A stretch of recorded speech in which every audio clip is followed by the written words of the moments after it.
Podium finish ang target ng Filipinas Wado Ryu team sa kanilang unang pagsabak sa World Wado Ryu Championship na idarao sa Japan simula sa Sabado. Alamin natin ang paghahanda ng mga Pinoy Karatekas sa report ni Arian Malyare.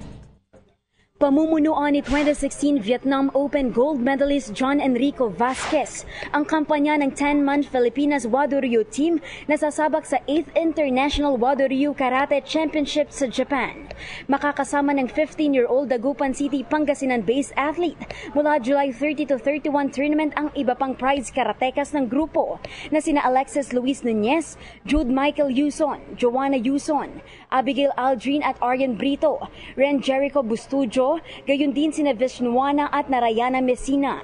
Sa panayam ng PTV Sports, inilahad ni Filipinas Wado Ryu founding president at head coach Alejandro Enrico Vasquez na dumaan sa mahigit isang buwang pagsasanay sa kanyang mga mata ang mga young karatekas, kung saan tiniyak nito na nakasunod ang lahat sa kanyang mabigat na training program. Andun pa rin yung stamina ko, then na-focus po ako sa reverse punch sa ilalim thumb, saka yung double combination ko, yung evasion move. Kasi once na pumasok po, especially ang Japan, mag-horizontal yan. So nag-train ako mabuti ng arrow movement ko, tapos tama sila agad. Hopefully, magkuhan yung strategy na iniisip ko na pag nilaro namin ng Japan. Kasi I tried to review yung mga previous competition ng mga kapwa namin.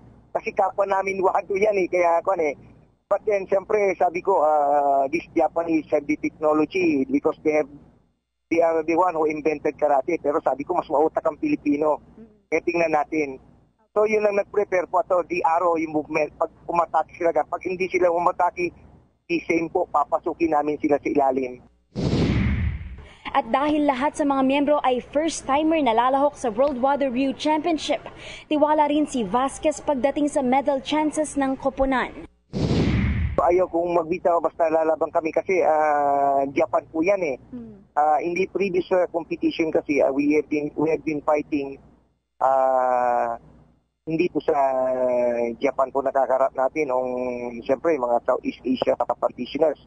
But this time is tough, kaya challenging. Gusto namin talagang makuha yung gold para patunayan talaga namin na kaya namin maglaro sa world competition.